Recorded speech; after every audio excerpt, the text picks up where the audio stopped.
Hi దోస్తులారా, Janakiram episode 24. ఇదే మన last episode. ఇంకా జానకిరామ్ స్టోరీ అయిపోతుంది.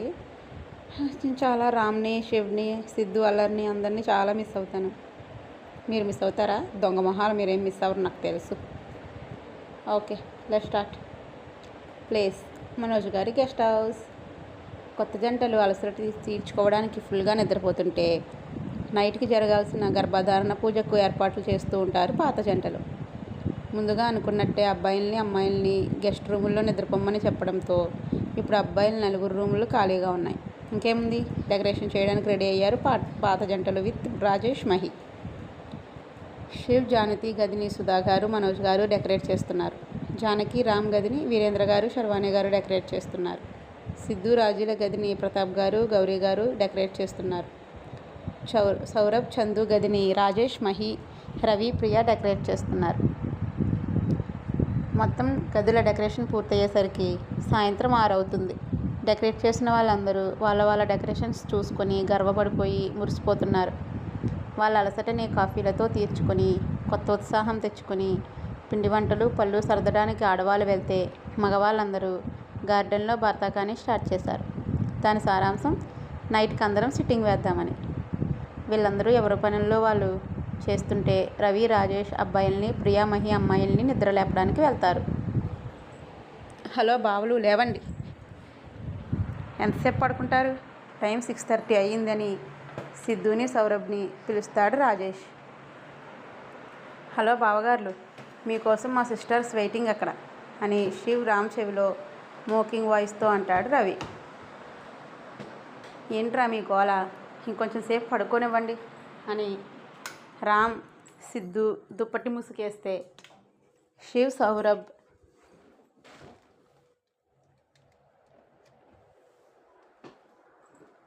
లేచి ఒళ్ళు విరుచుకుంటారు. సరేలే బావా, ఈరోజు సౌరభ్ బ్రోకి, శివబావకి ఫస్ట్ నైట్ చేద్దాం. రామ్, సిద్ధు తర్వాత ఎప్పుడైనా చేసుకుంటారులే అని ఇన్నోసెంట్గా అంటాడు రవి.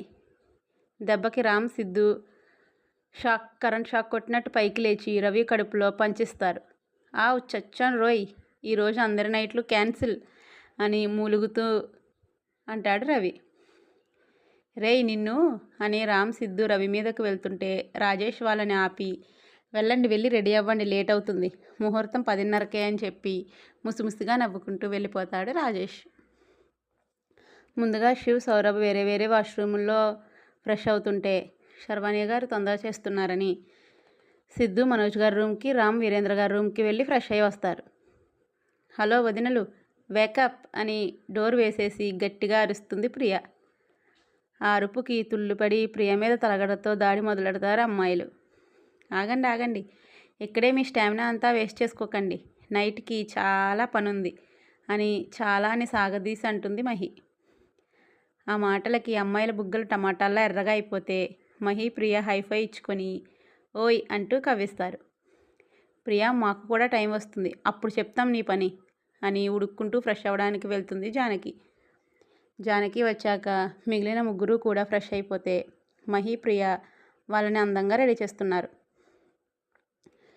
హాల్లో 4 మినీ సైజు పరుపులు వేసి వాటి మీద వైట్ కలర్ బెడ్షీట్ వేసి ఆ బెడ్షీట్ అంతటిని రెడ్ రోజ్ పెటల్స్తో నింపేస్తారు పెద్దవాళ్ళు. 4 జంటల్ని తీసుకొచ్చి పరుపుల మీద కూర్చోబెట్టి మధ్యలో పెద్ద వెండి పళ్ళెంలో భోజనం పెట్టిస్తారు అందరికీ. ఆ పళ్ళాలు చూసి అమ్మాయిలు నోర్లు తెరిస్తే అబ్బాయిలు నవ్వుకుంటారు. ప్లేట్లో ప్రతి ఐటెం ఉన్నాయి, కానీ సింగిల్ పీసులే. కానివ్వండి, ముహూర్తం దగ్గరకు వచ్చేస్తుందంటూ అల్లరి చేస్తారు భారతి గారు. మగవాళ్ళుంటే పిల్లలు ఇబ్బంది పడతారని మగవాళ్ళని ఈ సంబరానికి రాకుండా బ్యాంక్ చేసేస్తారు ఆడవాళ్ళు. వాళ్ళు ఇదే మంచి అవకాశమని హ్యాపీగా కబుర్లు చెప్పుకుంటూ డ్రింక్స్ సిప్ చేస్తూ చిప్స్ని నమలేస్తున్నారు. ఓకే శివ్, నువ్వు అందరిలో పెద్దవాడివి కాబట్టి నువ్వే ముందు కోడలికి ఇష్టమైన స్వీట్ తినిపించు అంటారు సుధాగారు. ఓకే మామ్ అని జానకికి ఇష్టమైన స్వీట్ ఏంటబ్బా అని ఆలోచిస్తూ పెళ్లిలో తను ఎక్కువగా ఏం తిన్నదో గుర్తు తెచ్చుకొని రసగుల్లా తీసి జానకి నోటి దగ్గర పెడతాడు శివ్. అందరూ ఓ అని అరుస్తూ గట్టిగా క్లాప్స్ కొడతారు. జానకి ఆర్తిగా శివ్ వైపు చూస్తూ నేను చెప్పకుండానే నా ఇష్టాలు మీకు ఎలా తెలిసిపోతాయి శివ్ గారు అని మనసులో అనుకుంటుంది. నా ప్రాణమే నువ్వు, మరి నీకేం కావాలో నాకు తెలీదా అన్నట్టు ఆమె కళ్ళల్లోకి చూస్తూ స్వీట్ తినమని సైగ చేస్తాడు శివ్. జానకి ఆనందంగా చిన్న ముక్కని కొరుక్కొని శివ్కి ఇష్టమైన మోతీచూర్ లడ్డూని తినిపిస్తుంది. రామ్ నెక్స్ట్ నువ్వే ఆట పట్టిస్తారు గౌరీ గారు. రామ్ జానకికి ఇష్టమైన గులాబ్ జామున్ తీసుకొని తన నోట్లో పెట్టుకొని తీసుకో అన్నట్లు జానకి వైపు చూసి కన్ను కొడతాడు. దెబ్బకి జాను షాక్ అయితే మిగిలిన ఆడవాళ్ళందరూ మన రామ్ చాలా రొమాంటిక్ అనుకుని ముసిముసిగా నవ్వుకుంటారు. జాను ప్లీజ్ అంటూ రామ్ వైపు చూస్తుంది. రామ్ తినాల్సిందే అన్నట్లు సైగ చేస్తాడు. ఏం చెయ్యాలో అర్థం కాక రామ్ వైపు చూసి కన్ను కొట్టి మూతిని సున్నాలా చుట్టి ఫ్లయింగ్ కిస్ ఇస్తుంది జాను. దెబ్బకి నోట్లో ఉన్న గులాబ్ జామున్ రామ్ చేతిలో పడటం, జానుయే రామ్తో పెట్టించుకోవడం, తర్వాత జాను రామ్కి ఇష్టమైన కలాకండ్ని రామ్ నోట్లో పెట్టేయడం జరిగిపోతాయి. రామ్ నోరు తెరుచుకొని ఉండడం చూసి తన డిప్ప మీద టపీమని ఒక్కటి పీకి ఒరేయ్ లూజు నిన్ను మాయ చేసి గులాబ్ జామ్ తినేసిందిరా అని తల కొట్టుకుంటారు శర్వాణి గారు. ఆ మాటకి అందరూ నవ్వుతుంటే రామ్ జాను వైపు కోపంగా చూసి ఉడుక్కుంటాడు. కమాన్ సిద్ధు ఇప్పుడు నీ టర్న్ అని సిద్ధుని ఉత్సాహపరుస్తారు భారతి గారు. సిద్ధు అన్నింటినీ తీక్షణంగా చూసి సున్నుండ తీసుకుని రాజీకి పెడతాడు.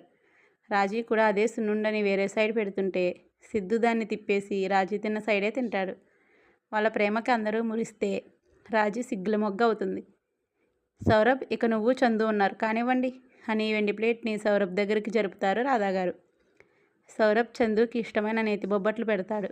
చందు దాన్ని ఇష్టంగా అందుకుని పాయసం తీసి స్పూన్తో సౌరభ్కి తినిపిస్తుంది. తర్వాత మల్లెపూల బంతుల్ని చేసి వాటితో కాసేపు పెళ్ళికొడుకుల్ని పెళ్ళికూతురుల్ని ఒక ఆట ఆడుకొని అబ్బాయిల్ని గదిలోకి పంపేసి అమ్మాయిల్ని ఒక గదిలోకి తీసుకెళ్తారు ఆడవాళ్ళు. ఇంకా పెళ్ళి అవ్వలేదు కాబట్టి రవి ప్రియని వెళ్ళి నిద్రపోమ్మని చెప్పి పెద్దవాళ్ళుగా వాళ్ళు చెప్పాల్సిన విషయాలు అమ్మాయిలకు చెప్పి జానుతిని సుధాగారు, జానకిని శర్వాణి గారు, రాజీని గౌరీ గారు, చందుని రాధాగారు తీసుకెళ్ళి రూమ్లోకి తోసేసి తలుపుని బయట గడియ పెట్టి వెళ్ళిపోతారు.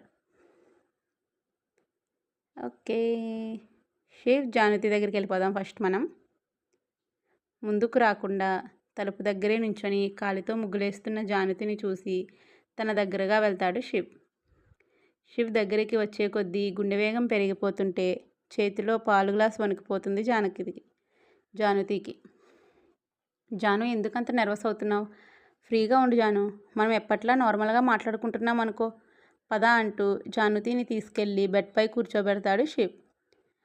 పాలు తాగమన్నట్లు గ్లాస్ని శివ్ మొహం ముందు పెడుతుంది జాను. శివ్ చిన్నగా నవ్వుకొని సగం పాలు ముందుగా జానుకి తాగించి తర్వాత మిగిలినవి తను తాగి గ్లాస్ పక్కన పెట్టేసి జానకి మొహాన్ని చేతుల్లోకి తీసుకుంటాడు. శివ్ పెదముల మీద ఉన్న పాలు మరకని చూసి నవ్వుతూ శివ్ పెదాలని తన చీర కొంగుతో తుడుస్తుంది జాను ఈరోజు ఇలా చీరలతో టవల్తో లిప్స్ క్లీన్ చేసుకుంటే మహా పాపం తగులుతుందంట. పోనీలే, నువ్వెలాగో పాపం చేసావు కదా, నేను పుణ్యం చేసి రెండింటినీ బ్యాలెన్స్ చేస్తానని జాను పెదవులకి దగ్గరగా వస్తాడు శివ్. ఆ మాత్రం దానికి సిగ్గుతో రెప్పలు వాళ్ళు చేసిన జాను మొహాన్ని చూసి నవ్వుకొని జాను పోనీ కొన్నాళ్ళు టైం తీసుకుంటావా, నువ్వు భయంతో నాకు దగ్గర అవ్వడం నాకు ఇష్టం లేదు అంటాడు శివ్. ఆ మాటకి దిగ్గున శివ్ కళ్ళల్లోకి చూస్తూ మీరంటే నాకు ప్రాణం, నాకు ఇష్టమే అని సిగ్గుతో రెప్పలు వాల్చేసి బుగ్గల్ని చెర్రీ పళ్ళలా మార్చేస్తుంది జానకి. సరే అయితే నీకు ఇష్టమే అని నేను నమ్మాలంటే నువ్వు నన్ను కిస్ చేయాలని కవ్వింపుగా అంటాడు శివ్. జాను తప్పదా అన్నట్లు శివ్ వైపు చూస్తే తప్పదు, కిస్ చేయాల్సిందే అని జానుకి అనుకూలంగా కూర్చుంటాడు శివ్. అయితే కళ్ళు మూసుకోండి అని శివ్ కళ్ళ మీద చేతిని పెడుతుంది జానకి. అరే కళ్ళు మూసుకుంటే నీ అందమైన మొహంలో కనిపించే హావభావాలను ఎలా చూస్తాను జాను అని అలిగినట్లు అంటాడు శివ్. ప్లీజ్ అంటుంది జాను దీనంగా. సరే అయితే నాకేం కిస్ వద్దులే, నేను హర్ట్ అయ్యానని లేవబోతున్న శివ్ కాలర్ పట్టుకొని ఇద్దరి అదరాలని ఒకటి చేస్తుంది జానకి. ఆమె చొరవకి మురుసుకుంటూ ముద్దులోని తీవ్రతని పెంచి జానుని బెడ్పై పడుకోబెడతాడు శివ్. లైట్ తీసేయమని లైట్ వైపు చూపిస్తుంది జాను. ఆమెని ఇబ్బంది పెట్టడం ఇష్టం లేక లైట్ తీసేసి ఆమెని తన్మయత్వంగా అల్లుకుపోతాడు శివ్. ఇప్పుడు రామ్ జానకి దగ్గరికి వెళ్ళిపోదాం పదండి.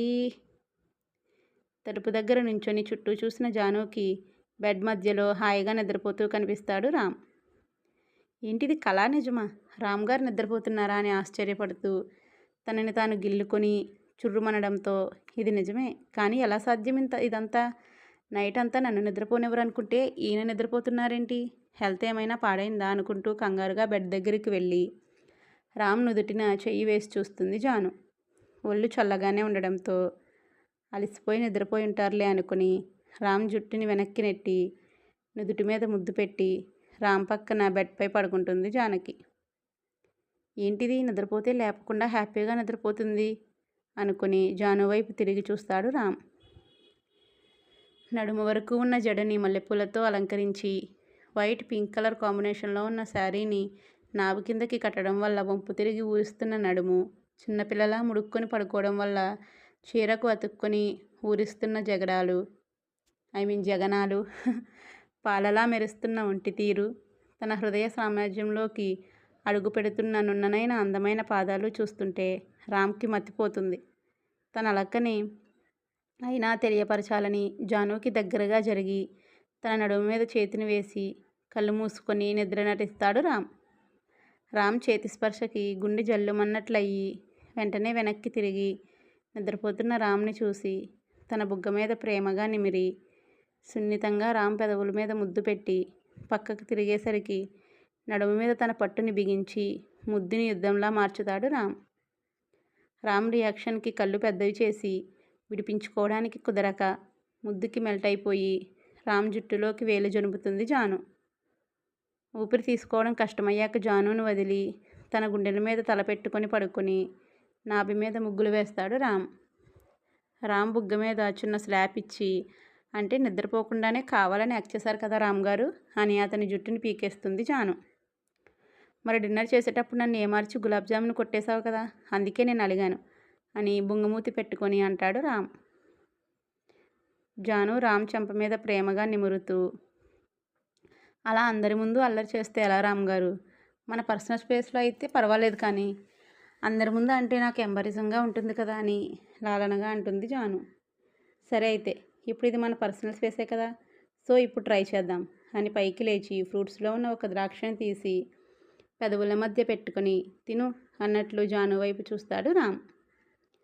జాను సిగ్గుతో రెప్పలు వాల్చేసి మెల్లగా రామ్ దగ్గరికి జరుగుతూ తన పెదవులతో రామ్ పెదవుల మధ్య ఉన్న ద్రాక్షని అందుకుంటుంది. కానీ రామ్ తనకి ఆ అవకాశం ఇవ్వకుండా ద్రాక్షని వదిలేసి ద్రాక్ష పళ్ళు లాంటి జాను అదరాలని బాగా జుర్రేస్తాడు. 10 నిమిషాల తర్వాత జానుని వదిలి, జాను నువ్వు నర్వస్ అవ్వట్లేదు కదా అని జానుని పూర్తిగా తనలో కలిపేసుకోవడానికి అంగీకారాన్ని అడుగుతాడు రామ్. జాను తల దించుకొని సిగ్గుపడుతూ లేదు అంటుంది.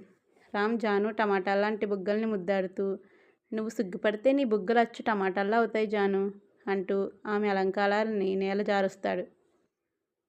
మెడలో పసుపు తాడుని మాత్రం ఉంచి తమకంగా మెడవంపులో ముద్దాడుతూ మెల్లగా హృదయం మీదుగా ప్రయాణం చేసి జాను సన్నని నడుముని బంధించిన చైన్ వడ్డానాన్ని తీసి నడుము వంపులో ముద్దాడుతూ చీర కుచ్చిళ్ళు పట్టుకొని బయటకు లాగేస్తాడు. మళ్ళీ హృదయం మీదుగా ప్రయాణం చేసి తన పైటని తొలగించి తన మొహాన్ని ఆమె పరువాలలో అదుముకొని తడుముద్రలు వేస్తాడు రామ్. అతడి చర్యలకు తామరాకులా వణికిపోతూ అతని మొహాన్ని గాఢంగా తన హృదయానికి అదుముకుంటుంది జాను. మోహావేశం ఇద్దరిని చుట్టుముట్టడంతో మిగిలిన వలువలను కూడా నేలజార్చి ఆమె తను అంతా తడిముద్రలు పంటిఘాట్లు పెడుతూ ఆమెని అల్లుకుపోతూ పూర్తిగా అతనిలో కలిపేసుకుని జానకిని జానకిరామ్గా మార్చేస్తాడు రామ్. సిద్ధురాజు దగ్గరికి వెళ్దాం పదండి.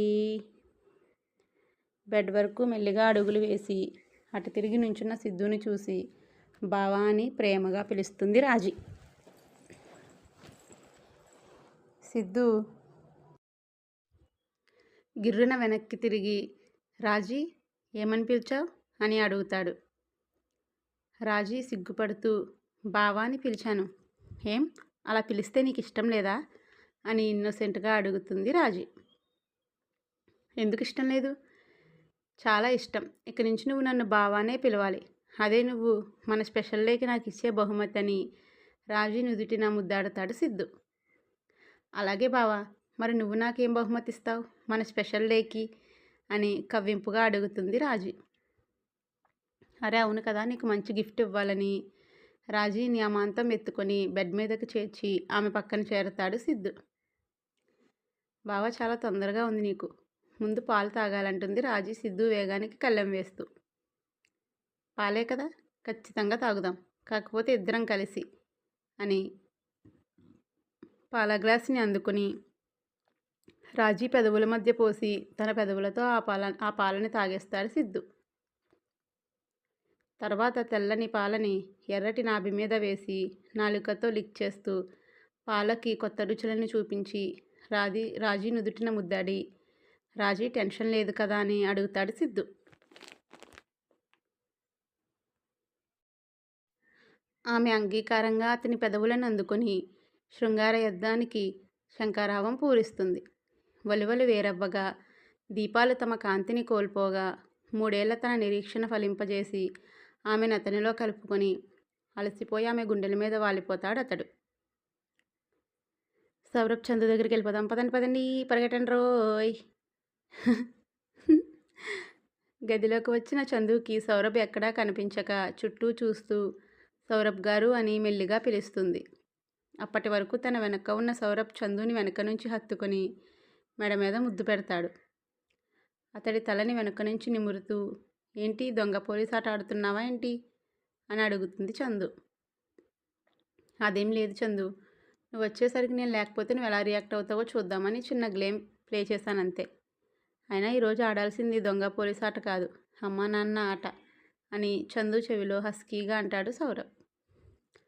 ఆ మాటకి కళ్ళు దించేసి పాలని సౌరభ్ మొహం మీద పెడుతుంది చందు. పాల గ్లాస్ అందుకొని చందుకి సగం తాగించి మిగిలినవి తను తాగేసి గ్లాస్ పక్కన పెట్టేసి చందుని ఎత్తుకొని తీసుకెళ్ళి బెడ్ మీద పడుకోబెట్టి తన పక్కన చేరతాడు సౌరభ్. ఏంటి అలా చూస్తూనే ఉంటావా, లేదా ఒక కిస్ అయినా ఇస్తావా అని సౌరభ్ మీసాలు పట్టుకొని లాగేస్తుంది చందు. ఔచ్, ఇప్పుడు ఏమైంది, నీ అందాన్ని కళ్ళతోనే తినేస్తున్నాను మరి అని చందు అలంకారాలని నేలజార్చి తమకంగా అంటాడు సౌరభ్. నువ్వు కళ్ళతో అలా చూస్తూనే ఉండు, రేపు పొద్దున్న నా భార్య చేతిలో బలాత్కారానికి గురైన భర్త అని నీ పరువు పోతుందని కిలకిలా నవ్వుతుంది చందు. ఓహో, నీకంత సీన్ ఉందా, సరే అయితే రేపులాంటివి వద్దు కానీ నా కళ్ళల్లోకి చూస్తూ ఒక స్ట్రాంగ్ లిక్ కిస్ ఇవ్వవే అని చందు నడుము చుట్టూ చేతులు వేసి దగ్గరకు లాక్కొని అంటాడు సౌరభ్. ఇస్తాను, ఏం నాకేమైనా భయమా అని ముద్దు పెట్టబోతూ సౌరభ్ కళ్ళల్లో అల్లరికి కళ్ళు దించేసి, నువ్వు కళ్ళు మూసుకుంటేనే ముద్దు పెడతానంటుంది చందు. నెవర్, నేను ముందే చెప్పాను నా కళ్ళల్లోకి చూస్తూ ముద్దు పెట్టాలని, నువ్వు కూడా ఒప్పుకున్నావు, ఇప్పుడు నువ్వంటే ఎలా చందు అని గారంగా అంటాడు సౌరభ్. అదంతా నాకు తెలియదు, నేను నీ కళ్ళల్లోకి చూస్తూ కిస్ చేయలేనని టక్కున లైట్ ఆఫ్ చేసి సౌరభ్కి మాట్లాడే అవకాశం ఇవ్వకుండా తన అదరామృతాన్ని అతనికి అందిస్తుంది చందు. ఆమె ముద్దుకి మెల్ట్ అయిపోయి ప్రేమతో ఆమెని అల్లుకుపోతాడు సౌరభ్. తర్వాత రోజు నుంచి అందరి జీవితాలు ఆనందంగా సాగుతాయి. కొత్త పెళ్లి కూతుర్ల శోభతో అమ్మాయిలందరూ వెలిగిపోతున్నారు.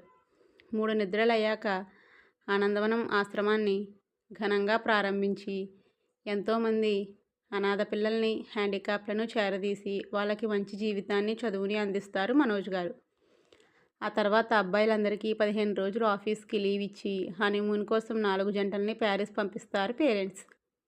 వాళ్ళు వెళ్ళిన తర్వాత రాజేష్ మహిని తీసుకొని సతిరెడ్డి గారు, భారతి గారు, సాంబడు ఇరగవరం వెళ్ళిపోతారు. రవి, ప్రియ కూడా తమ పెళ్లికి ముహూర్తాలు పెట్టించుకోవడానికి బయలుదేరి వెళ్ళిపోతారు. 15 రోజులు వారి వారి ఏకాంత సమయాన్ని ఆనందంగా గడిపి తిరుగు ప్రయాణం అవుతారు జంటలు. పెళ్లి పేరు చెప్పి 1 నెల రోజులు ఆఫీస్ ఎగ్గొట్టినందుకు అబ్బాయిలు 4 ఆఫీసు పనుల్లో బిజీ అయిపోతారు. అత్తగారుల దగ్గర భర్తలకు ఇష్టమైన వంటలు నేర్చుకుంటూ త్వరలో ఎవరింటికి వాళ్ళు వెళ్ళబోతున్నారని ఫీల్ అవుతుంటారు అమ్మాయిలు. అలా అనుకుంటుండగానే అందరూ వెళ్ళిపోయే రోజు రానే వచ్చింది. శివ్, రామ్ విత్ పేరెంట్స్ అక్కడే ఉండిపోతే సిద్ధు, సౌరభ్ ఫ్యామిలీస్తో తమ ఇంటికి బయలుదేరుతున్నారు. అప్పటికి పెళ్ళి జరిగి 1 నెల రోజులు అవ్వడంతో అందరూ వెళ్ళిపోవడానికి రెడీ అవుతారు. రాజీ, చందు, జానులు ఇద్దరిని హగ్ చేసుకొని కన్నీళ్ళు పెట్టుకుంటారు. జానులు కూడా వాళ్ళని హగ్ చేసుకొని బాధపడతారు. ఇప్పుడు ఈ అప్పగింతల ప్రోగ్రాం ఆపండి, మేమేమైనా దేశం దాటిపోతున్నామా, ఈ ఊరే కదా, అక్కడ బయలుదేరితే ఇక్కడికి రావడానికి అరగంట పడుతుంది, మీరందరూ గుర్తొచ్చిన వెంటనే ఇంకో ఆలోచన లేకుండా వచ్చేస్తామని జానులు ఇద్దరిని హగ్ చేసుకొని కన్నీళ్ళు తుడుస్తాడు సిద్ధు. మీరు బాధపడకండిరా, ఈ ప్రాబ్లంకి అన్నయ్య నేను కలిసి సొల్యూషన్ ఆలోచిస్తామని రాజీని, చందుని దగ్గరికి తీసుకుంటాడు రామ్. గౌరీ గారు, రాధా గారు, రాణి గారు, సుధా, సర్వాణి, సుమిత్ర గారులను కౌగిలించుకొని ఇన్నాళ్ళు ఒకే కుటుంబంలా కలిసున్నాం. ఇప్పుడు వెళ్తుంటే బాధగా ఉంది, కానీ ఒక్కోసారి దూరం మనుషుల్ని ఇంకా దగ్గర చేస్తుంది అంటారు. ప్రతాప్ గారు, విజయ్ గారు మనోజ్ గారిని, వీరేంద్ర గారిని హత్తుకొని ఇక మన సిట్టింగ్కి బ్రేక్ పడిందని నవ్వుకుంటారు. అందరి దగ్గర సెలవు తీసుకుని 3 కుటుంబాలు తమ తమ గూటికి చేరుకుంటారు. అలా రోజులు గడుస్తూ కాలంలో 4 నెలలు గడిచిపోతాయి. ఆ 4 నెలల్లో అప్పుడప్పుడు అందరూ కలుసుకుంటూ డిన్నర్లకి గట్రా వెళ్తూ లైఫ్ని సాఫీగా లాక్కొస్తున్నారు. శివ్ తన బిజినెస్ని ఇంకా వృద్ధిలోకి తెస్తుంటే రామ్, సిద్ధు, సౌరభ్ తమ ఎఫ్ ఇండస్ట్రీస్ని అంచెలంచెలుగా మంచి స్థానంలో నిలబెడుతున్నారు. పెద్దవాళ్ళు కూడా తమ సమయాన్ని భార్యలకు ఇస్తూ వాళ్ళ ఆనందాన్ని చూసి మురుసుకుంటున్నారు.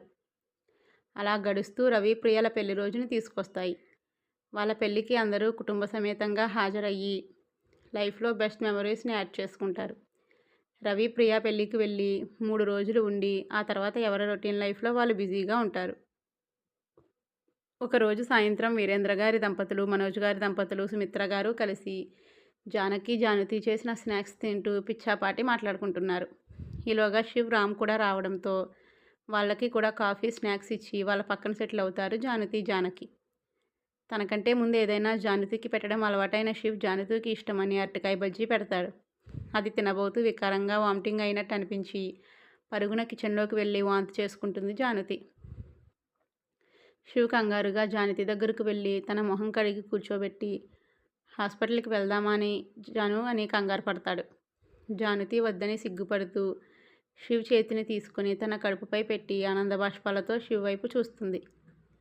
అది కలో నిజమో తెలియక జానకి మొహాన్ని చేతుల్లోకి తీసుకుని నిజమా అని కన్నీళ్లతో అడుగుతాడు శివ్. జానుది అవును అన్నట్లు తల ఊపగానే శివ్ జానకిని హత్తుకొని thank you Janu, thank you so much అని ప్రేమగా అంటాడు. ఐ లవ్ యూ శివ్ గారు అని శివ్ కౌగిలలో ఒదిగిపోతుంది జానకి. శివ్ వెనకే వచ్చిన మిగిలిన వాళ్ళు జానకి చెప్పిన విషయాన్ని నమ్మలేనట్లు ఉండిపోతారు. శివ్ అందరి వైపు చూసి ఏంటి అలా ఉండిపోయారు? మన ఇంట్లోకి చిన్న పాపో బాబో రాబోతున్నారు. మీ అందరికీ హ్యాపీగా లేదా అని అడుగుతాడు. హ్యాపీగా లేకపోవడమా? ఈ ఆనందంలో పిచ్చి పట్టేలా ఉంది నా బంగారు తల్లి, ఇలా రామ్మా అని జానకిని హత్తుకొని కన్నీళ్లు పెట్టుకుంటారు సుధాగారు. వావ్ అన్నయ్య, అంటే నేను బాబాయిని కాబోతున్నానని శివ్ని హక్ చేసుకుంటాడు రామ్. అంటే నేను పిన్నినవ్వబోతున్నాను అని జానకిని హత్తుకొని స్వీట్ తీసుకొచ్చి అందరి నోళ్ళు తీపి చేస్తుంది జాను. రామ్, సిద్ధు, సౌరభ్, సత్యరెడ్డి గారికి అందరికీ విషయం చెప్తాడు. వాళ్ళందరూ తెగ ఆనందపడిపోతారు. ఏంటి మామ అలా చూస్తున్నావు, నీకు ఆనందంగా లేదా అని శర్వాణి గారి భుజం చుట్టూ చేతులేసి అడుగుతాడు రామ్. చాలా సంతోషంగా ఉంది రామ్, ఈ సంతోషం డబుల్ అయితే ఇంకా బాగుంటుందని ఆలోచిస్తున్నా అని నవ్వుతూ రామ్ బుగ్గ మీద ముద్దు పెడతారు శర్వాణి గారు. ఆ మాటకి జానకి కళ్ళల్లో నీళ్లు తిరిగితే బాధపడొద్దని కళ్ళతోనే సైగ చేస్తాడు రామ్. నీ కోరిక త్వరలోనే నెరవేరుతుంది మామ్ అని చెప్పి జానకిని తీసుకుని తన రూమ్కి వెళ్ళిపోతాడు రామ్. జాను, ఎందుకురా ఏడుస్తున్నావని ప్రేమగా అడుగుతాడు రామ్. ఏం లేదు రామ్ గారు, ఎందుకో అత్తయ్య మాటలకి కొంచెం బాధగా అనిపించింది అంది జాను. అరే కోబ్రా, ఎందుకే బాధ? వదిన ప్రెగ్నెంట్ అయ్యే వరకు మనం పిల్లల్ని కనకూడదనుకున్నాం కదా, అందుకే ఇన్ని రోజులు నువ్వు ప్రెగ్నెంట్ అవ్వకుండా కేర్ తీసుకున్నాం. ఇక నుంచి అవసరం లేదు. రేపో ఎల్లుండో నువ్వు కూడా ప్రెగ్నెంట్ అవుతావు, సరేనా అని జానకిని గుండెలకు హత్తుకుంటాడు రామ్. అంటే ఇక నుంచి నేను ట్యాబ్లెట్స్ వేసుకోవాల్సిన అవసరం లేదు కదా అని వెక్కుతూ అంటుంది జాను. అవసరం లేదు జాను, ఇక నుంచి మనకు ఒకటే పని, మనం బాగా కష్టపడి మమ్మీ డాడీ అవ్వడమే అని అల్లరిగా అంటాడు రామ్. పోండి రామ్ గారు అని సిగ్గుపడుతూ రామ్ గుండెల్లో ఒదిగిపోతుంది జానకి. రోజులు అందంగా గడుస్తుంటే జానకికి 4వ నెల పెడుతుంది. కుటుంబం అంతా జానకిని కాలు కింద పెట్టనివ్వకుండా అపురూపంగా చూసుకుంటారు. ఒకరోజు జానకిని తీసుకుని హాస్పిటల్కి చెకప్ కోసం వెళ్తాడు శివ్. అప్పుడే డాక్టర్ రూమ్ నుంచి బయటకు వస్తూ కనిపిస్తారు సిద్ధు, రాజీ. అరే సిద్ధు, మీరేంటి ఇక్కడ అని అడుగుతాడు శివ్. రాజీ జానకిని హత్తుకుని సిగ్గుపడుతుంది. పెద్ద బావ, నువ్వు తండ్రితో పాటు త్వరలో మామవి కూడా కాబోతున్నావు. రాజీ ఇప్పుడు ప్రెగ్నెంట్ అని చెప్తాడు సిద్ధు. నిజమా అని ఆనందంగా రాజీ నుదుటి మీద ముద్దు పెట్టి, ఎంతసేపు నుంచోకూడదు, ఇలా కూర్చో అని చెల్లెల్ని కూర్చోబెట్టి రామ్కి ఫోన్ చేస్తాడు శివ్. జానకి ఇచ్చిన కాఫీని తనకే తాగిస్తూ తను తాగుతున్న రామ్ శివ్ కాల్ రావడంతో లిఫ్ట్ చేసి చెప్పన్నయ్య అంటాడు. రామ్ గుడ్ న్యూస్ రా, మనం మామూలు అవ్వబోతున్నాం, రాజీ ప్రెగ్నెంట్ అని చెప్తాడు శివ్. వావ్, అంటే మనం మామూలు అవుతున్నాం, జాను నువ్వు అత్తవి కాబోతున్నావు, రాజీ ప్రెగ్నెంట్ అని జానుని ఎత్తుకొని రౌండ్స్ తిప్పుతాడు రామ్. రామ్ గారు కళ్ళు తిరుగుతున్నాయి అని అరుస్తుంది జాను. సారీ జాను ఎగ్జైట్మెంట్లో అని జానుని కిందకి దించి రాజీకి ఫోన్ ఇవ్వమని తన సంతోషాన్ని పంచుకుంటాడు రామ్. ఈలోగా రామ్ గారు అని భారంగా పిలుస్తూ తల పట్టుకొని బెడ్పై పడుతుంది జాను. జాను జాను ఏమైందిరా అని కంగారుగా పిలుస్తాడు రామ్. రాజీ దగ్గర ఫోన్ తీసుకొని రామ్ జానుకి ఏమైంది అని కంగారుగా అడుగుతాడు శివ్. తెలియదన్నయ్య, కళ్ళు తిరిగి పడిపోయింది, ఇంట్లో కూడా ఎవరు లేరు, ఉదయాన్నే గుడికి వెళ్ళారు, నాకు చాలా టెన్షన్గా ఉందని బాధగా అంటాడు రామ్.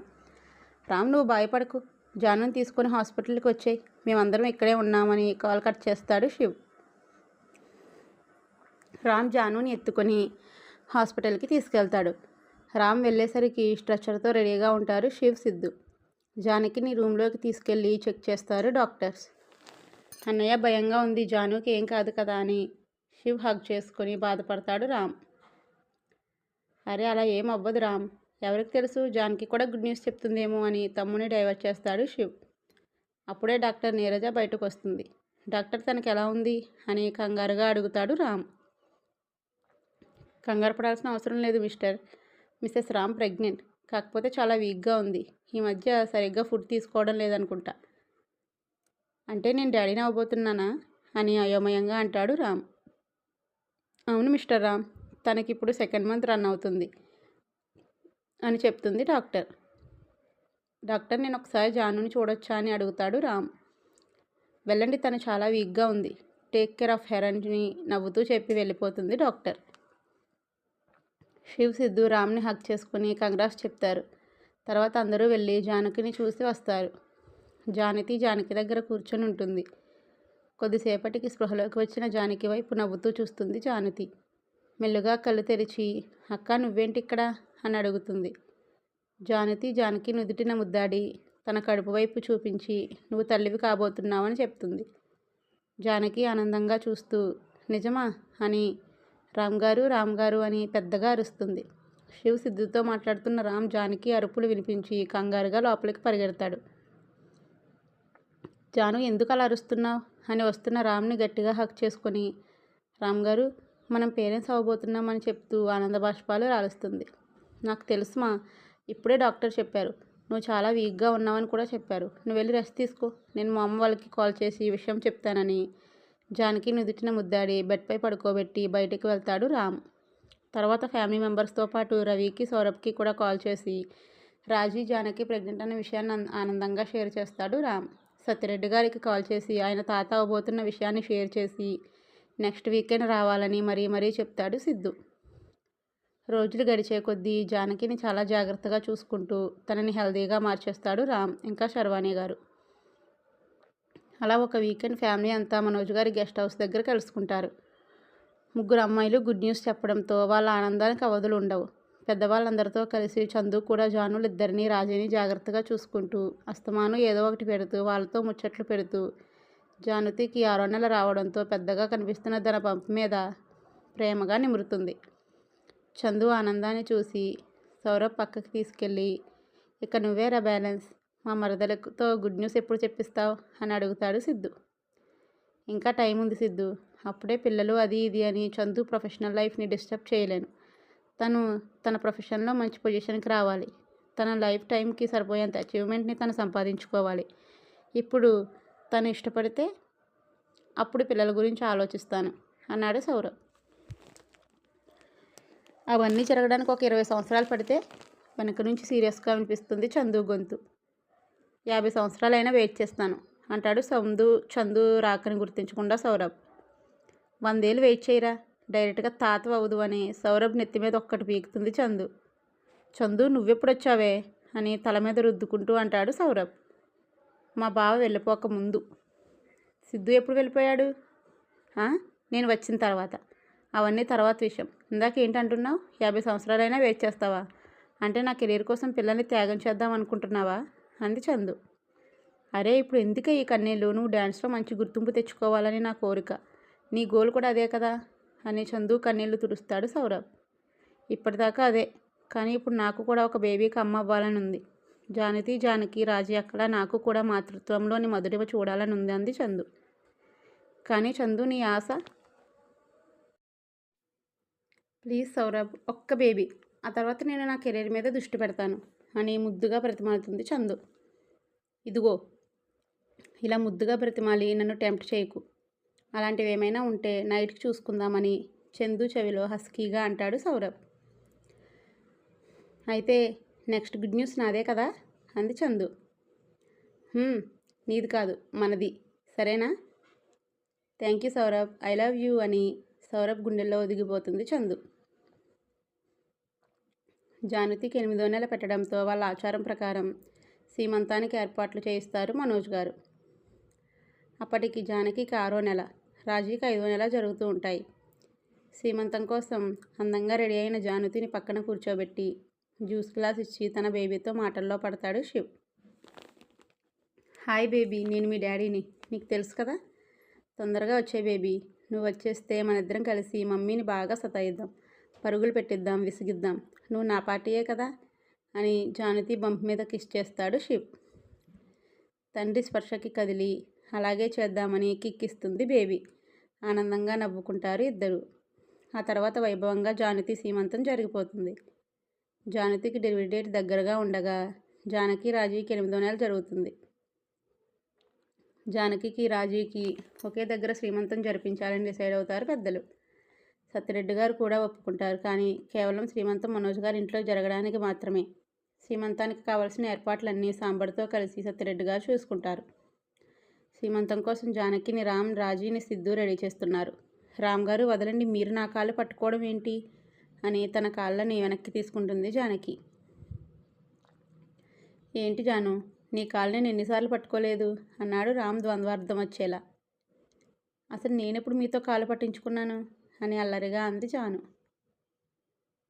నువ్వు ప్రెగ్నెంట్ అయినప్పటి నుంచి నువ్వు నిద్రపోయాక నీ కాళ్ళ కాయలు రాసేవాడిలే, అదే అంటున్నాను అన్నాడు రామ్. అందుకే నా ఉదయం లేచేసరికి కాళ్ళు జిడ్డుగా ఉండేవి, నేను మెలకువగా ఉంటే రాయనివ్వనని నిద్రపోయాక కూడా నాకు సేవలు చేసేవారా అని రామ్ మొహాన్ని చేతుల్లోకి తీసుకుని ప్రేమగా అడుగుతుంది జాను. అవును మరి, ఎవరి కోసం? నా పాప నీ కడుపులో ఉంది, తనని ఇప్పటి నుంచి జాగ్రత్తగా చూసుకోవాలి కదా అన్నాడు రామ్. శివబాబు గారు కూడా పాప కావాలంటున్నారు. సిద్ధు అన్నయ్య కూడా పాప అయితేనే ఎత్తుకుంటానని రాజీతో అన్నాడంట. మీరైతే పాపే పుడుతుందని ఫిక్స్ అయిపోయారు. ఈ పాప పిచ్చి ఏంటండి అంది జాను. ఏమో, నాకు ఒక చెల్లుంటే బాగుందని చాలాసార్లు అనుకున్నాను. దానికి బదులు కూతురు వస్తుందని నా ఆశ. అన్నయ్య, సిద్ధు కూడా అంతే అని జాను పాపిట్లో కుంకుమ పెట్టి పెదవుల మీద చిన్నగా ముద్దు పెట్టి అయిపోయింది పద అని జానుని తీసుకెళ్తాడు రామ్. బావ నడుము నొప్పిగా ఉంది, ఎక్కువసేపు కూర్చోలేనని నీరసంగా అంటుంది రాజీ. అవునా, పోనీ శ్రీమంతాన్ని స్కిప్ చేసేద్దామా అని అడుగుతాడు సిద్ధు. వద్దు బావ, అందరూ ఆనందంగా చేసిన ఏర్పాట్లను వద్దంటే ఫీల్ అవుతారు. కష్టంగా అయినా మన వాళ్ళ కోసం ఓర్చుకుంటానులే అంది రాజీ. సరే, 1 గంట కూర్చో చాలు, ఆ తర్వాత లోపలికి వచ్చేసి రెస్ట్ తీసుకుందు అన్నాడు సిద్ధు. సరే బావ, పద వెళ్దాం అంది రాజీ. పద అని రాజీని తీసుకెళ్లాడు సిద్ధు. కేవలం కుటుంబ సభ్యుల సమక్షంలో జానకి రాజీ శ్రీమంతం వైభవంగా జరుగుతుంది. కూతుర్ల ఆనందాన్ని, అదృష్టాన్ని చూసి పొంగిపోతుంటారు సుమిత్ర గారు. నెక్స్ట్ అలా శ్రీమంతం చేసుకోవాల్సింది మీరే అని చందుని, ప్రియని అందరూ ఆట పట్టిస్తారు. జానకికి నీరసంగా ఉందని రెస్ట్ తీసుకోవడానికి తీసుకెళ్తాడు శివ్. అందరి ఆనందాలతో శ్రీమంతం అందంగా ముగిసి అలసటతో నిద్రలోకి జారుకుంటారు. నిద్రపోతున్న జానకికి సడన్గా పొత్తికడుపు నొప్పిగా అనిపించి మెలకువ వస్తుంది. ఆ నొప్పి అంతకంతకు ఎక్కువైపోతుంటే తన పక్కన ఉన్న శివ్ భుజంపై చిన్నగా కొడుతూ లేపుతుంది. అలసిపోవడం వల్ల ఆ పిలుపు శివ్ మదిని చేరదు. నొప్పిని భరిస్తూ కష్టంగా శివ్ని లేపడానికి ప్రయత్నిస్తుంది జానకి. కానీ ఏం లాభం, శివ్ లేవడం లేదు. ఇంకా నొప్పిని భరించలేక, శివ్ గారు నొప్పిగా ఉంది, ప్లీజ్ లేవండి అని ఏడుస్తూ పిలుస్తుంది జానకి.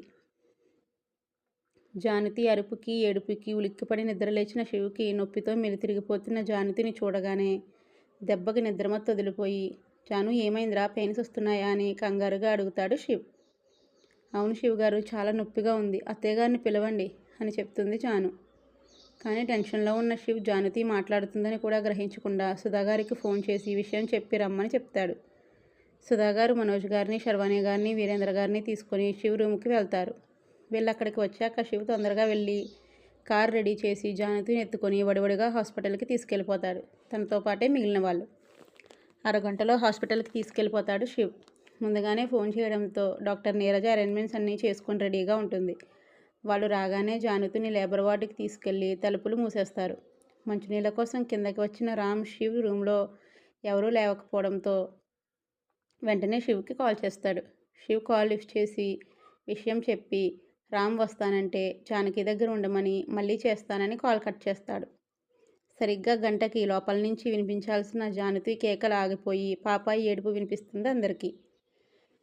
బేబీని ఎప్పుడు తీసుకొస్తారో అని ఆత్రంగా చూస్తూ ఉంటారు. శివ్ అయితే జానకిని చూడాలని తెగ హైరాణ పడిపోతాడు. అప్పుడే లోపల నుంచి అందమైన బుజ్జాయిని తీసుకుని బయటికి వస్తుంది నర్స్. పాప బాబా అని అందరూ అటువైపు పరిగెడతారు. నర్స్ బేబీని శివ్ చేతికిచ్చి కంగ్రాట్స్ సార్, మీకు పాప పుట్టింది అని చెప్తుంది. ఇంకా అందరి ఆనందానికి అవధులు లేవు. అచ్చం శివ్లా ఉన్న పాపని చూసి అందరూ మురిసిపోతున్నారు.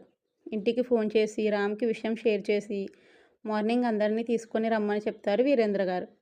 నర్స్ ఒకసారి నా వైఫ్ని చూడొచ్చా అని అడుగుతాడు శివ్. తప్పకుండా సార్, వెళ్ళండి అని వాళ్ళని లోపలికి పంపించి మనోజ్ గారు ఇచ్చిన డబ్బులు తీసుకొని వెళ్ళిపోతుంది నర్స్. జాను అని ప్రేమగా పిలిచి నుదుటి మీద ముద్దు పెట్టి థ్యాంక్ యూ రా అని ప్రేమగా అంటాడు శివ్. జానకి చిన్నగా నవ్వుతూ ఐ లవ్ యూ శివ్ గారు అని చెప్తుంది. ఐ లవ్ యూ టూ జాను అనబోయి జాను నువ్వు మాట్లాడుతున్నావా అని ఆశ్చర్యంతో అరుస్తాడు శివ్. శివ్తో మిగిలిన వాళ్ళు కూడా షాక్ అవుతారు. ఆఫ్టర్ 10 days జానకి పూర్తిగా కోలుకొని తను చిన్నప్పటి నుంచి మాట్లాడాలనుకున్న మాటలన్నీ మాట్లాడేస్తుంది. జానకి గొంతు వచ్చినందుకు అందరూ ఆనందంగా ఉంటారు. జానకి డెలివరీ అయ్యేసరికి అందరూ అక్కడే ఉండడంతో ఆటపాటలకు కొదవ లేకుండా పోతుంది. శివ్ మాత్రం తన కూతుర్ని ఎవ్వరికీ ఇవ్వకుండా ఇప్పటి నుంచే మహారాణిలా చూడడం మొదలెట్టేశాడు. రామ్ కూడా అన్నయ్య కూతుర్ని ముద్దు చేస్తూ నాకు కూడా కూతురే కావాలని మొండిగా ఉన్నాడు. శివ్ కూతురికి 4 రోజులు నిండాయి. అయితే రామ్ సిద్ధు పిల్లలు కూడా పుట్టాక ముగ్గురికి కలిపి నామకరణ మహోత్సవం చేయాలని నిర్ణయించుకున్నారు. ఒకరోజు ఈవినింగ్ అందరూ సరదాగా మాట్లాడుకుంటుంటే రాజీకి వాటర్ ఫ్లో అవుతుంది అని అందరూ ఫాస్ట్గా రియాక్ట్ అయ్యి రాజీని హాస్పిటల్కి తీసుకెళ్తారు. వాటర్ ఫ్లో అయ్యాయని వెంటనే సిజేరియన్కి ఏర్పాట్లు చేస్తుంది నీరజ. 2 గంటల ఆపరేషన్ థియేటర్ బయట 2 యుగాల్లా గడిచాయి అందరికీ. ఈలోగా అందమైన బేబీతో వాళ్ళ ముందుకు వచ్చింది నర్స్. బేబీని సిద్ధుకి ఇచ్చి కంగ్రాట్స్ సార్, మీకు కూడా పాపే అని చెప్పి ప్రతాప్ గారు ఇచ్చిన మనీ తీసుకొని వెళ్ళిపోతుంది నర్స్. ఈ నర్స్ పాపకు భలే కుదిరే డబ్బులు. స్పృహలో లేని రాజీని చూసి మనసు పిండేసినట్టు అనిపిస్తుంది అందరికీ. వారం రోజులకి స్టిచెస్ తీసి ఇంటికి పంపేస్తారు రాజీని. ముందే మనోజ్ గారు వార్న్ చేయడంతో మందంతా మనోజ్ గారి ఇంట్లోనే ఉన్నారు. సిద్ధుకు కూడా పాప వచ్చేసింది. నాకు కూడా పాపే కావాలని తన గోలను మొదలెడతాడు రామ్. అందరి సంతోషాలు పిల్లల బోసినవ్వులతో 10 రోజులు గడిచేసరికి చందు ప్రియ నెల తప్పారనే స్వీట్ న్యూస్ని చెప్తారు. ఇంకా అందరి సంతోషాలకు కొదవన్నది లేక పొంగిపోతుంటారు. ఆ రోజు నైట్ కొంచెం అనీజీగా ఉందని నిద్రపోకుండా వాకింగ్ చేస్తూ సడన్గా నొప్పులతో అరుస్తుంది జానకి. అయితే అందరూ అలర్ట్గానే ఉండడంతో హాస్పిటల్కి తీసుకెళ్ళిపోతారు. జానకితో వచ్చిన జనాల్ని చూసి హాస్పిటల్ వాళ్ళు ముక్కున వేలేసుకున్నారు.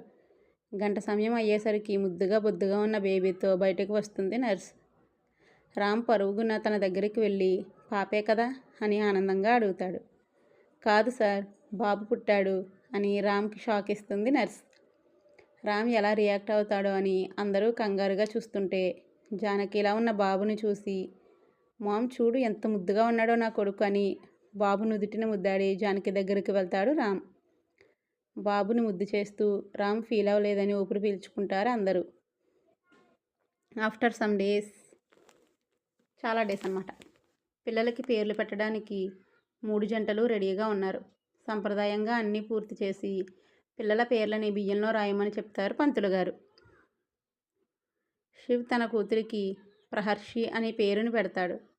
సిద్ధు తన కూతురికి సితారా అని పేరుని పెడతాడు. రామ్ తన కొడుకుకి త్రిశూల్ అనే పేరుని పెడతాడు. ఆఫ్టర్ 10 months తమ తమ పిల్లల బారసాల ఫంక్షన్లో ఉంటారు సౌరభ్, చందు, రవి, ప్రియ. సౌరభ్ చందులకి కూతురు, రవి ప్రియలకి కొడుకు పుడతారు. సౌరభ్ తన కూతురికి హన్సిత అని పేరు పెడితే రవి తన కొడుకుకి అనిరుద్ధ్ అని పేరు పెడతాడు. వీళ్ళిద్దరిలో హన్సిత పెద్దది, అనిరుద్ధ్ చిన్నవాడు. 6 సంవత్సరాల తరువాత చండీమాత ఆలయం. అప్పుడే 6 సంవత్సరాలు గడిచిపోయాయి ఫ్రెండ్స్.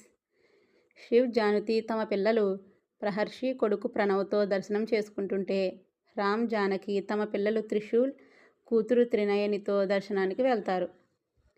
సిద్ధు, రాజీ తమ పిల్లలు సితార, కొడుకు శ్రీకర్తో దర్శనం చేసుకుని గుడి ఆవరణలో ఉన్న పెద్దవాళ్ళ దగ్గర కూర్చున్నారు. సౌరభ్, చందు తమ పిల్లలు హన్సిత, కొడుకు చరణ్తో అప్పుడే గుడి లోపలికి వెళ్తున్నారు. రవి, ప్రియ తమ పిల్లలు అనిరుద్ధ్, కూతురు సమీరతో ప్రసాదం తింటూ పెద్దవాళ్ళ దగ్గరే సెటిల్ అయ్యారు. రాజేష్, మహి పిల్లలు శ్రీవాత్సవ్, కూతురు స్వప్నికతో కూర్చొని పిల్లలకి ప్రసాదం తినిపిస్తున్నారు. మిగిలిన వాళ్ళు కూడా వచ్చాక అందరూ సరదాగా కబుర్లు చెప్పుకొని సిటీ మధ్యలో తమ కోసం కట్టించుకున్న విల్లాల దగ్గరికి వెళ్ళిపోయారు. అంటే ఈ 6 సంవత్సరాల్లో శివ్, రామ్, సిద్ధు, సౌరభ్, రవి, రాజేష్ అందరూ కలిసి ఒకే చోట ఒకేలా ఉండే 6 విల్లాలను తమ కోసం కట్టించుకున్నారు. అందరూ పక్క పక్కనే ఉంటూ అనుబంధాలని పంచుకుంటూ వీకెండ్స్ అప్పుడు వారానికి ఒకరి ఇంట్లో మీట్ అవుతూ ఆనందంగా జీవితాన్ని గడుపుతున్నారు. ఇక పిల్లలు శ్రీవాత్సవ్కి 6 ఏళ్ళు, ప్రహర్షికి 5 సంవత్సరాలు. సితార ప్రహర్షి కంటే నెల రోజులు చిన్నది. త్రిశూల్ ప్రహర్షి, సితార కంటే 2 నెలలు చిన్నవాడు. హన్సిత త్రిశూల్ కంటే 7 నెలలు చిన్నది. అనిరుద్ధ్ హన్సిత కంటే నెల రోజులు చిన్నవాడు. ఇంకో 2వ విడత పిల్లలు ప్రణవ్కి, శ్రీకర్కి 3 ఏళ్ళు, త్రినయనికి, స్వప్నికకి 2.5 ఏళ్ళు, చరణ్కి 2 ఏళ్ళు, సమీరకి 1 ఏడాదిన్నర. ఒక వీకెండ్ బ్యాచ్ అంతా శివ్ ఇంట్లో గెట్ టుగెదర్ ప్లాన్ చేశారు. మగపిల్లలందరూ కింద మీద పడి ఆడుకుంటుంటే ఆడపిల్లలు ఎవరి డాడీల దగ్గర వాళ్ళు కూర్చొని ఊసులు చెప్తున్నారు. ఇంకా అమ్మలందరూ వంటలు చేస్తూ కబుర్లు చెప్పుకుంటూ అల్లరి చేస్తున్నారు. కొద్దిసేపటికి పిల్లలందరికీ లంచ్ తినిపించి పెద్దవాళ్ళకి లంచ్ పెట్టేసి వాళ్ళని పిల్లల్ని చూసుకోమని చెప్పి కుర్రజంటలు లంచ్ చేయడానికి కూర్చున్నారు. అన్నయ్య, ఏంటి ఇందాకటి నుంచి ఏదో ఆలోచిస్తున్నావు అని శివ్ని అడుగుతాడు రామ్. ఏం లేదు రామ్, ఇందాకే భూపతి మన కంపెనీలో జాయిన్ అయినప్పటి నుంచి మిస్ అయిన మనీ గురించి ఎంక్వైరీ చేశాను. మొత్తం 100 కోట్లకు వచ్చేశాడు. ఆ డబ్బంతా ఏం చేశాడా అని ఆలోచిస్తున్నాను. మనం వాడినైతే అంతం చేశాం, కానీ వాడికంటూ ఫ్యామిలీ ఏమైనా ఉందా లేదా అని పట్టించుకోలేదు అని అంటాడు శివ్. అన్నయ్య, వాడికంటూ ఎవరైనా ఉంటే ఇప్పటి వరకు మన జోలికి రాకుండా ఉండరు. ఇలాంటి హ్యాపీ మూమెంట్లో వాడి గురించి ఎందుకు, లంచ్ చేద్దాం అని సిచ్యువేషన్ నార్మల్ చేస్తాడు రామ్. అందరూ హ్యాపీగా లంచ్ పూర్తి చేసి జంటల వారీగా డ్యాన్సులు చేస్తూ పాటలు పాడుకుంటూ ఎంజాయ్ చేస్తారు మన వాళ్ళంతా. తమ పిల్లల ఆనందాలని ఎప్పటికీ దూరం చేయొద్దని పెద్దవాళ్ళందరూ దేవుణ్ణి వేడుకుని మనవళ్ళు మనవరాళ్లతో ఆటల్లో మునిగిపోయారు. సమాప్తం. పూర్తయింది. మన జానకిరామ్ కథ ఈరోజు ఎపిసోడ్తో పూర్తయింది. చాలా థ్యాంక్స్. ఇప్పటివరకు మీరందరూ నాకు చాలా బాగా సపోర్ట్ చేశారు. చదవడం వేలకు వేలు చదువుతున్నారు. సబ్స్క్రైబర్స్ 100లో ఉన్నారు. ఓకే, ఏం చేస్తాం, చూద్దాం. నెక్స్ట్ మనం రేపటి నుంచి కొత్త స్టోరీ స్టార్ట్ చేసేద్దాం. నాతో రావా చెలియా, ప్రేమెంతో విలువైంది. ఈ రెండిట్లో ఏదో ఒకటి, నా మూడ్ని బట్టి, మీ ఓటుని బట్టి కాదు. Okay, bye friends. ఇంకా మీరు ఇలా సపోర్ట్ చేస్తూ ఉంటే నేను ఇంకా మంచి మంచి కథలు రాసేస్తూ ఉంటాను. మీరు సబ్స్క్రైబ్ చేసేస్తూ ఉండండి. Okay, bye, tata, see you.